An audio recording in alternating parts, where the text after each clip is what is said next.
May we resume, please? Some counsel. Thank you.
Welcome back, Mr. Ceesay. Thank you. Are you able to proceed? Yes, I am. Thank you very much. Before the break, you are telling us about the first time you were tortured at the NIA. On this particular occasion, was it just you who was tortured, or you were tortured with somebody else? I was tortured with Musa Sedikan. Were you tortured during the same session or one after another? Same session and together, by the same group. By the same group. On two occasions. Yeah. 2 occasions. We are now focused mainly on the first instance. Can you tell us exactly what was done to you? Like I said, when they called us that early morning of the day, as we were going out, they started kicking us and slapping us. And once we got to the ground, I wasn't stripped. None of us were stripped. But the clothes I was putting on were not heavy enough. Perhaps that's why I think they didn't. So it was a light cloth. And like I said, they use cables, they use belts, they use sticks to beat. And they just beat anyhow they want to beat. So it's not like you take a position, but they just keep beating and kicking until Musa would ask them to stop. And when they were asked to stop, then Musa will come in and ask questions. Questions like, who do you work for? Because I believe they have this notion that all medias are Western agents. But I tell them, I work for independent newspaper. Kill me or leave me, but that's I work for independent newspaper. I don't work for any other agency. But they would not seem to be satisfied with that, and then Musa will order the beating again, and they will start beating and beating and beating and beating, and will stop. I think that takes, during the first session, is about 2, 3, or 4 times intervals. And any intervals of how many minutes? I think it could be between 10, 15. At the state, I would not have, but I think it cannot be more than 15 minutes. And this happened 4 times? 4 times. Within one session? Yes, within one session. So cumulatively, there would have been a beating of about an hour? An hour, yes. Because when we are taking out 3 a.m., by 4:30 we are back to the reception. So basically it's about that, about 1 hour of beating. And at any interval, like I said, they would want us to tell them who we work for. And actually, to be honest with anybody, we don't work for anybody. Our employer was independent newspaper, that's all. But I want to believe they have more to the Sambaba story, because Independent at the time was a very critical newspaper, very fairly written and balanced and very objective. And as a result, I think they just want to settle scores just on the basis of the Sambaba story. Did you sustain any injuries at all as a result of that torture? Oh yes, I did. If I should undress now, certainly you will see some marks on my back. I was very careful when the beatings were taking place. I had always covered my head with my hands so that my head is protected and nothing happens to my eye. And actually, the only part of my body that is exposed to the humiliations and the tortures was my back. So certainly, at the time, I had very terrible scars on my back, but then up till now, they are visible. Because sometimes when I undress, my children, the younger ones, will ask me, what is on your back? I cannot see my back as it is, but then there are scars, marks on my back.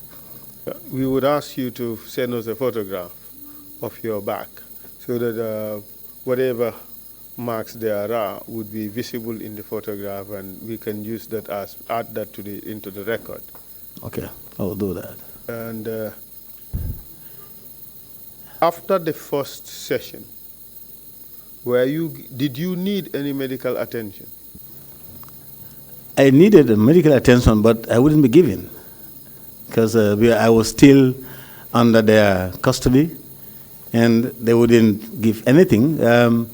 There are the security guards at the reception, very, very, very sympathetic with our situation, and after such beatings, they will help us use some other creams to rub on our bodies, but that is just on a humanitarian basis. That was not official treatment, and they were no way doctors or nurses. They just sympathized our situations and then would help after the beatings. Did you ask for medical assistance, or you thought it was futile? I thought it was futile. I don't have to ask, so just bear with that. And during the intervals at this time, we were allowed visitors. So my wife and children would visit me, and I would try as much as I can to hide the pains from the family at the time, because I really don't want them to be more traumatized. But on one of the occasions, one of my wife, who is present here, they told me that the way he observed me praying was not normal, and I keep saying, no, nothing is wrong with me. So, as my children, Nanding, is Fatumata, is now in Italy, played a very key role and ran from one place to the other, had also observed that. And I remember one of the visits of one of my daughter, Ceesay, also the foresight went into tears because of my appearance, and this is after the first beating. How long did it take between the first and the second beating? It should be not more than 4 days. As Jammeh will promise us, that is Musa Jammeh, that you stupid journalists, we will teach you a lesson. So after a few days, they came back again. But even before the tortures, we also were invited for interrogation by Captain Sen, who works at the NIA. And what was that interrogation about? Well, like the police officer, he also asked why we were there, and we said, we don't know. You should know it because we are under your captivity. And he said, well, you are here because you wrote an article about Samba. I said, yes, but we've taken care of that. And moreover, Samba is not a government official. I cannot see the relationship between Samba and government's intervention. Lamin's position is, yes, government has a seer because in your article you said he was arrested. So, and it must have been arrested by government, so that is government seer in it. That is why we are interested in it. So, beyond that, did he say or do anything else? He did not do anything else, and then he just asked his men to take us back to the cell. Then we had not gone under the light detention. So we went back to the cells, and then until the tortures also started.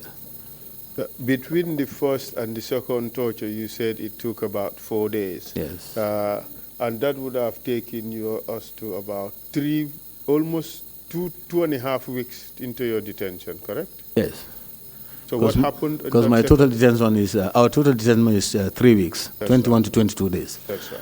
So what happened on this second occasion? Tell us the details. The second occasion also, as usual, they came, still led by Musa Jammeh and Tumbul Tamba, both of who work for the Gambia National Army. And they would come with people dressed in uniforms, that is National Army uniform. I guess they are soldiers. But later I was made to understand that these soldiers are based at the State House. They are the State Guard soldiers. So the second otherwise known as? Junglers. And when the second time also, when we were called out, we were 100% prepared for another beating. So it wasn't as the first one, because we already had an experience of very bad treatment in the hands of the soldiers. So again, we were taken away, kicked, slapped until we reached to the same place where they do their torturing, and they start the same process again. And again, Jammeh will stop, Musa Jammeh would stop the soldiers and then ask us the same questions: who do we work for? And who do we think we are? And he will keep insulting and humiliating us, our profession. Not personally, but you stupid journalists, who do you think you are? Who are you working for? You must tell us. And the beatings will continue. Did he say anything regarding your relationship with the owners of the Observer, of the Independent who were abroad? Yes, at one point he told us, yes, you are here suffering, and the owners of the papers are in the US. They are enjoying their coffees, but you are here, suffering. I said, well, I'm a journalist and I work for the Independent, so I work for my survival. So I'm not per se working for the owners, but I work, at the end of the day, I have something to take care of my family. So it doesn't matter whether the owner is in the country or outside the country. What matters is at the end of the day, at the end of the month, I have my pay and then take care of my family. On that particular occasion, for how long were you beaten? It must be the same range, 10, 15 minutes, and the round is almost like 4 times or so. And so again, on this occasion, you were beating for a cumulative period of about 1 hour? 1 hour, yes. Yes. And because we have had the first beatings, these second beatings have even put us into more bad status. You can remember, between 4 days, you have scars all over your body, and again, you are beaten again on the same spot. So it means that the wound gets deeper and the pain gets more serious, And it even gets more serious overnight when you are back in your cell and then you don't have medical attention. The pain is just too much. But luckily, we survived the pain. We were alive. Apart from Musa Jame and Tumbul, do you recall any name amongst the torturers? No. I know there are up to 8 of them, and I know they are soldiers because they have uniforms. And it's in the early hours of the morning. It's not quite bright. Can't make their faces. And I don't hear them calling one another. They only keep calling Musa and Tumbul. So, but then I think their identities, even though Musa and Tumbul are late, but we are under the custody. We are at the custody under an administration, that is the NIA. The then director of NIA was Hari Sambu, and the one Mr. Haider was the assistant. So, and I'm pretty convinced that they know that these people come to their station and torture people. Because they will always tell you that, no, we didn't bring you here, so we cannot release you. So, meaning that they are keepers. You must know, they must know who are they keeping us for. If you are a keeper, you must know whose property you are keeping there. Do you know whether the NIA deliberately supported or assisted the junglers to torture you, the detainees? I think they really supported them. The fact that we are in their custody, and I can remember one day, even before we were taken for light detention, Hari Sambu was passing our cell to one Samba Jallo, who is an NIA officer, whose office is not far from the cells, and I heard him saying, is Madi and Musa still here? So meaning that they know we are there, and they know this will come to torture us. So I would say they subscribe to our tortures. Secondly, anytime, the second time that the Musa and his team came, the securities at the reception insisted that they must call their hierarchy to let them know that these soldiers are here to torture Madi and Musa. And they did that. And that didn't stop torture. How do you know they did that? We were present. When they called? When they called. Who did they call? They called the director.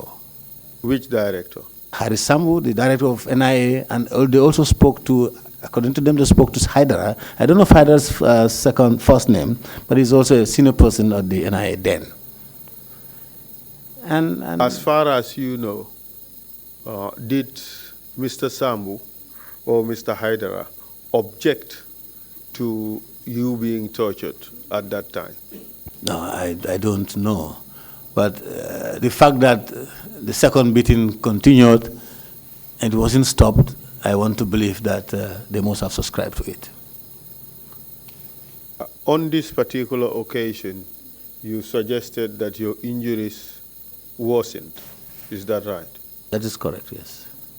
And you were returned to the reception after about 1 hour?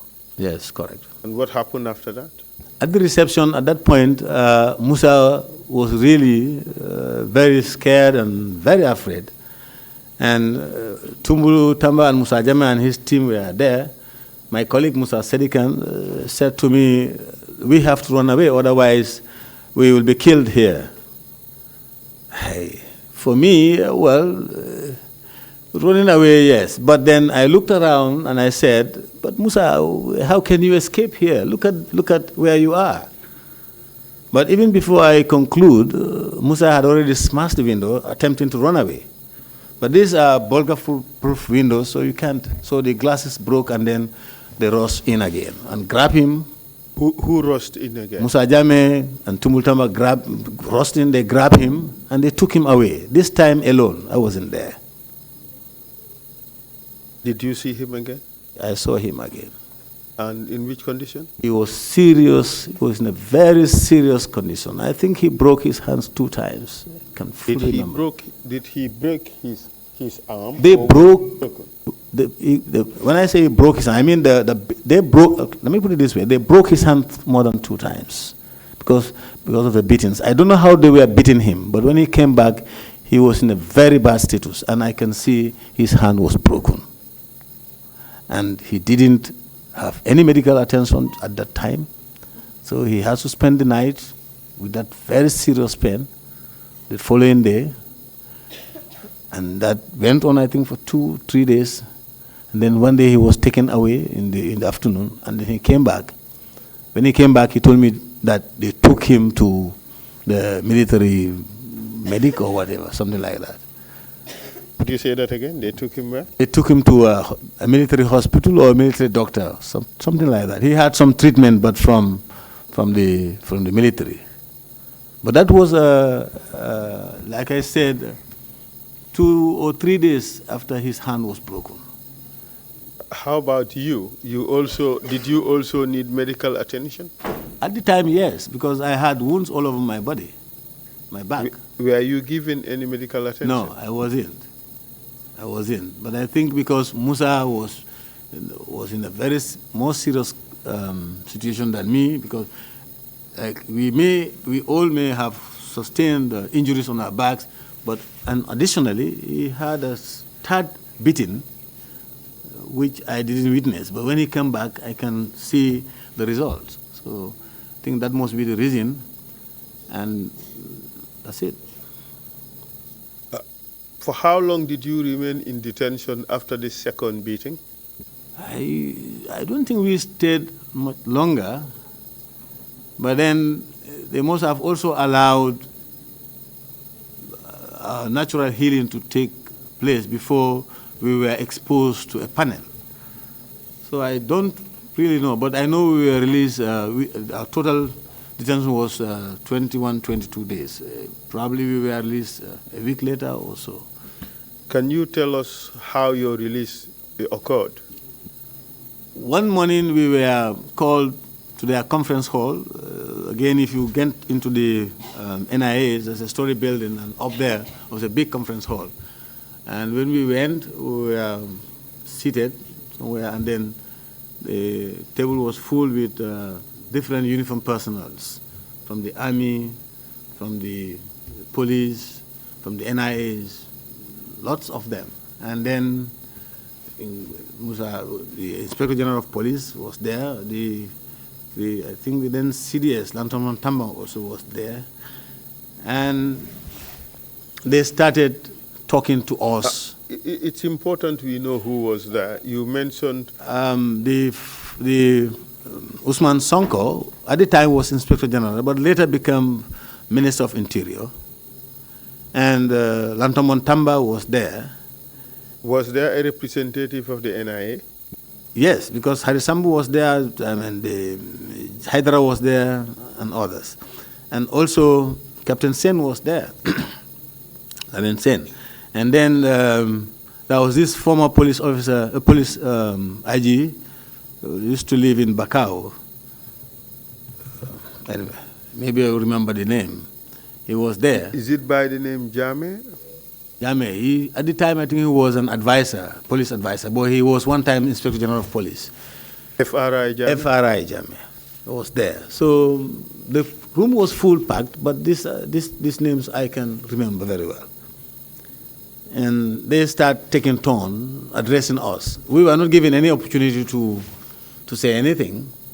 We were there only to consume. And all what they have been saying is that we must see ourselves as partners to the government, and we must not be tarnishing the image of the government by our writings, and that what happened to us should stay there. We must not talk about it after our release. What were they referring to?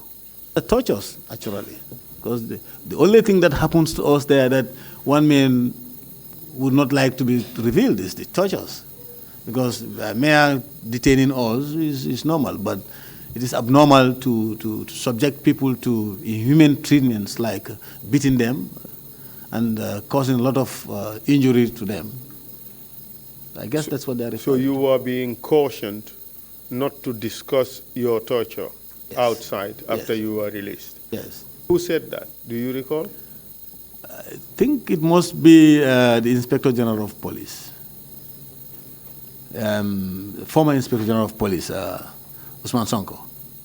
Did any of the other members of the panel react to that? Yes, I think speaker upon speaker will say that we must see the government as partners. But this particular caution to say we must not talk about what happened to us there come from the former Inspector General of Police, Usman Sonko. But did the other security chiefs react to that statement, that you should not talk about what happened to you at the NIA? All of them said it. All of them repeated the same caution? Yeah, all of them said it. In fact, for Harry Sambu, blamed the media for losing his job. He said it was because of your bad reports that I was sacked. I think he was one time director and sacked and then brought back. So he also blamed the media for that, or blame us for that, because at that point we are the two who are representing the media. So meaning that they're saying that our reports are not favorable to government, and we are tarnishing the image of the government. Did he say anything about your tortures at the NIA? No, none of them mentioned the tortures, even though they know we were tortured. Nobody mentioned it. But did he say anything about you disclosing what happened to you at the NIA?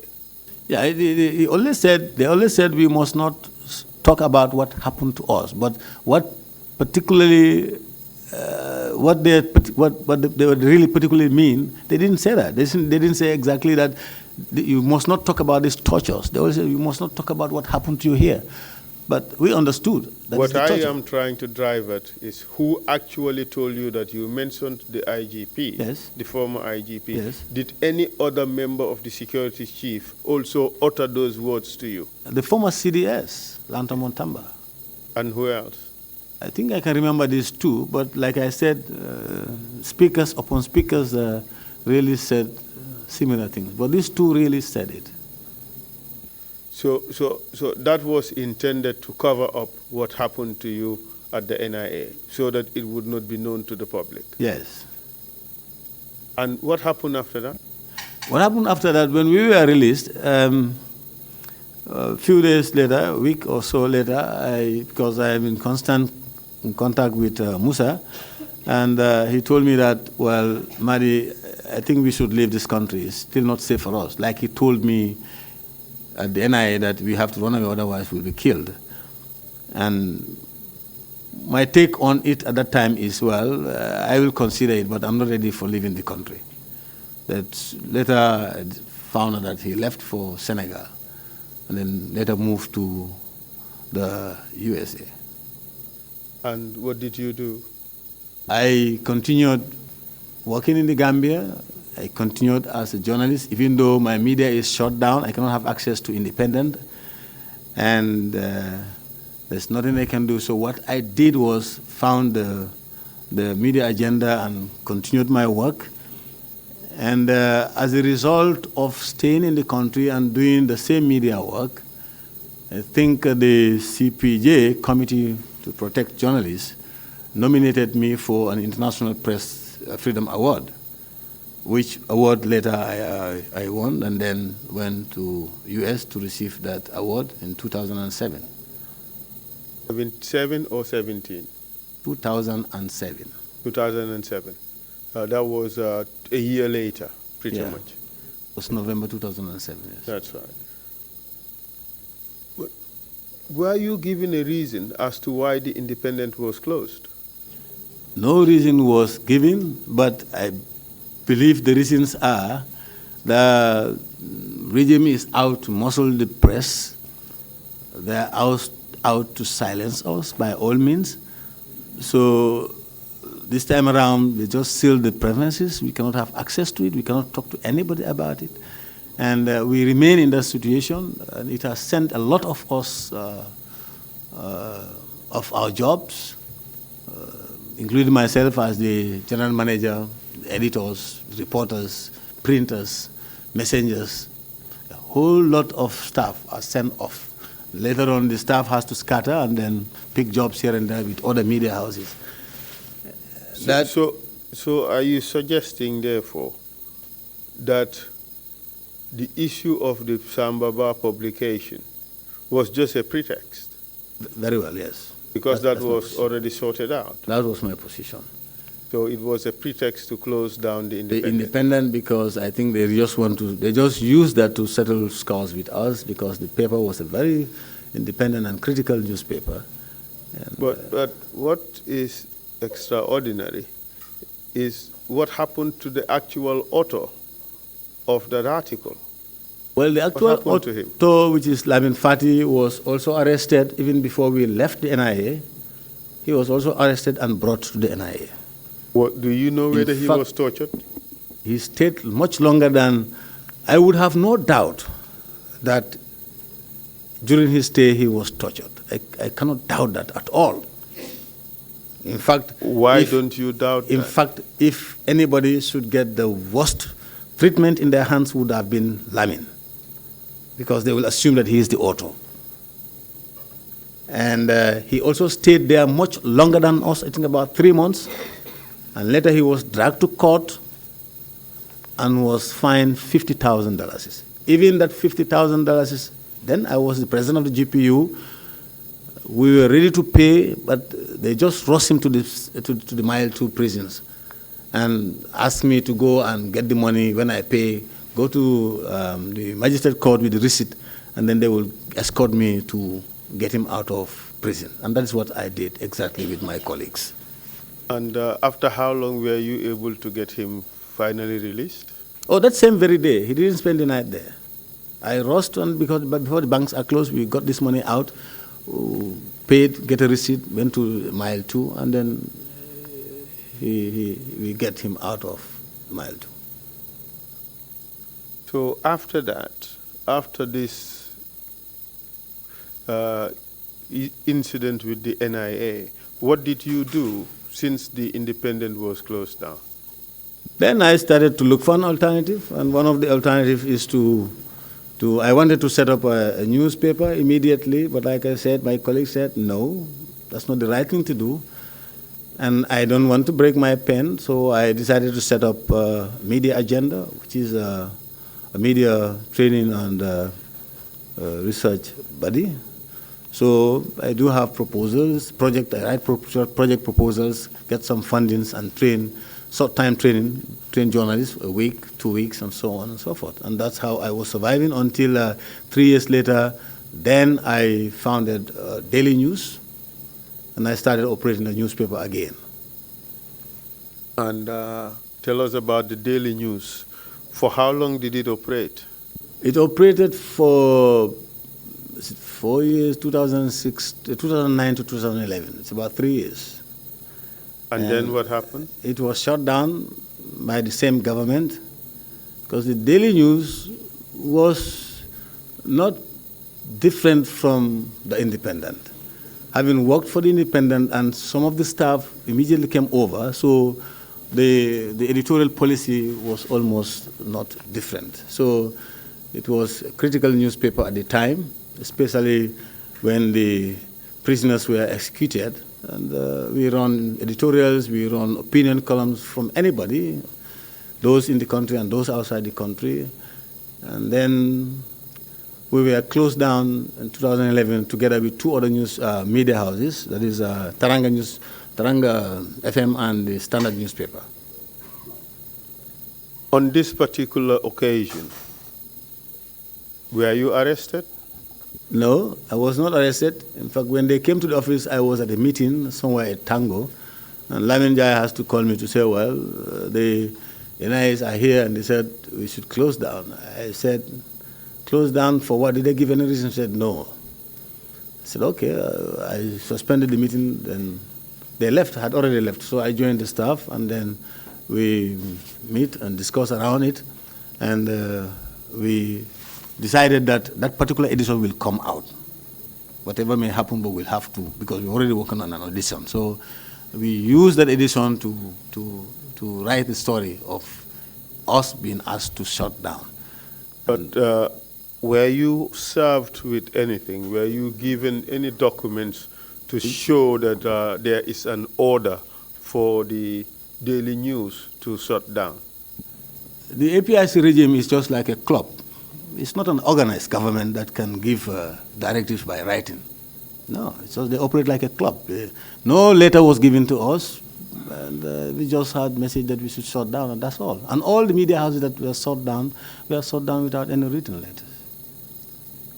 Didn't you see the need to ask for a written order? Yes. In fact, a court order for that matter, or an order from the minister, if the minister has that power at all. Under a normal government, a normal and a serious government, you can do that. But this is under dictatorship. This is under dictatorship. They have no regards of procedures. So we had, after that, because they told us that if we want reasons, we should go to the president's office. And I went to the president's office the next Monday, but I couldn't have access. I was referred to the Secretary General, same thing. Later on, we were asked to write to the Secretary General to say we have come to see. Nothing. Then I told them that, look, these operatives are usually from the NIS, so let's go to the NIS. We went to the NIS, we couldn't see the director. I said, look, let's not bother ourselves. Those of you who can find something to do, go and do it. Because they will frustrate our efforts. I even went to the point of meeting the then Speaker of the National Assembly, Fatma Ceesay, together with Srif Boja. So we've done all these things to find our reasons, but we couldn't.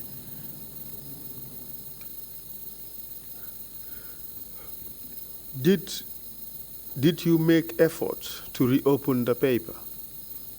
A futile effort, because you cannot even have access to your materials, and there is no way, because under the circumstances, yes, we could have moved to another premises, but we couldn't use the Independence name. You mean the Daily News? Oh, you mean the Daily News? Yeah. Oh, no, I didn't. What I did was, because the paper has an online version, I keep publishing the online version, because I have not seen anywhere in the laws of the country that you can register an online. For newspaper, yes, you register it. So I continued with the online version, published my stories on the online versions. Did anybody say anything to you? They didn't tell me anything. Perhaps that impact is not that much big, so I think they're ignorant about it, I don't know. But nobody told me anything about it, and I continued publishing the online until 2017 when we come back to the desk. But how about the actual paper? You never recommenced publishing that paper? From 2011 Yes. up to 2017, no. For 5 years, we were out of business. It was after the change of government, then I just start republishing the Daily News.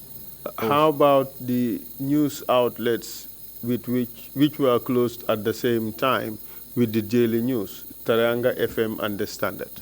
1 year after our closure, 2012, they allowed the Trrc FM to operate, and they also allowed the Standard to operate.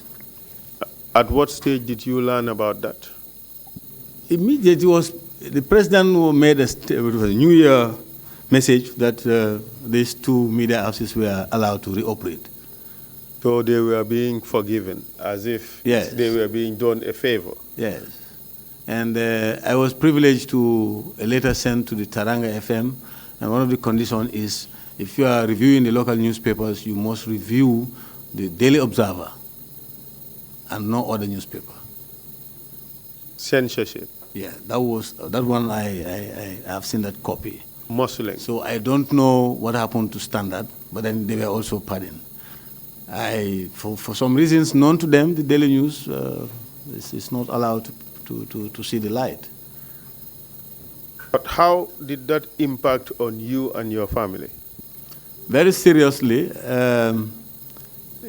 It was a serious economic loss. Both papers, like the independent newspaper was closed for 2 years, and that was a serious economic loss to the paper and the staff. And the closure of Daily News also has serious impact on my life as a family man. I have wives and children who were going to school, So it was a very difficult moment for me. The income was too bad. The income that I get from the online cannot be compared to the hard copies where you can carry advertisements. So it was a serious economic losses to me, and it affects my family a lot. And during this period, did you have any members of your family or any member of your family who became a journalist? Yes. Even prior to that, one of my sons, Boubacar, was with me at the News and Report, who later traveled to US. But then at the latter part, my eldest son, Ibrahim Janko Ceesay, followed my trade, and I used to send him for coverage for the online paper.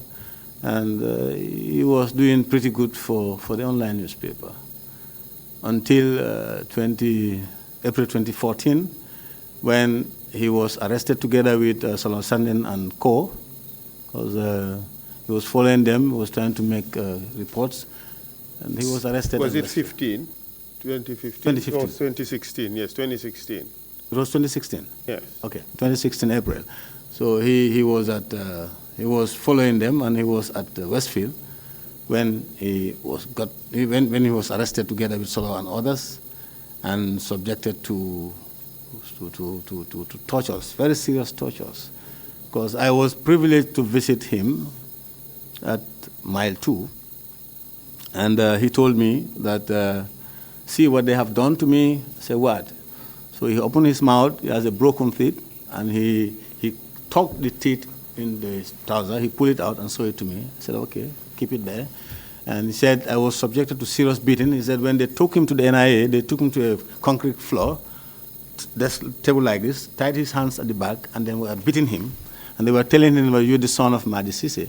So your father was a bad journalist, and you are also a bad journalist. So he was subjected to serious tortures. And then later he was detained at Mile 2. He was asthmatic. And then later, his conditions aggravated, and he couldn't survive, and he passed off shortly after he was released. He died? He died, yes.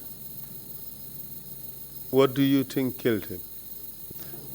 I think it's because of the tortures and the health conditions, because he is an asthmatic patient, and that must have aggravated his asthma, and it got worse and worse, day in, day out, and finally he died. How did the family feel? It was a shock to the entire family. His mother is in the hall here, his sisters are here. It was too shocking for us, but we have to face the fact. So we have to face the realities. He died, he died. Who do you blame for his death? Pardon? Who do you blame for his death? Oh, really? I blame the Jammeh regime for his death. Because if he was not picked up and subjected to those terrible tortures and that worsening prison conditions, he would not have died. So I blame Jammeh and his government for the death of my son. Mr. Chair, I have no further questions for the witness. I hand him over to the Commission for further questions. Thank you. Thank you very much, Mr. Counsel, and thank you very much, Mr. Ceesay, for your testimony. Commissioners, if you have any questions, please indicate. I don't see any hands coming up. I'm terribly sorry that you had to endure so much just carrying out your profession and things that you thought the country needed them to be made aware of. If you have any closing remarks to make, please make them now. Yeah, I would not have much to say, but I would say the media, or the Gambia was a hell for media practitioners during the 22-year regime of President Yahya Jammeh. If any other profession suffered much, I think it's we the journalists that suffered a lot, even though the soldiers also have suffered, but it was really a hell for us. We lost our dear ones.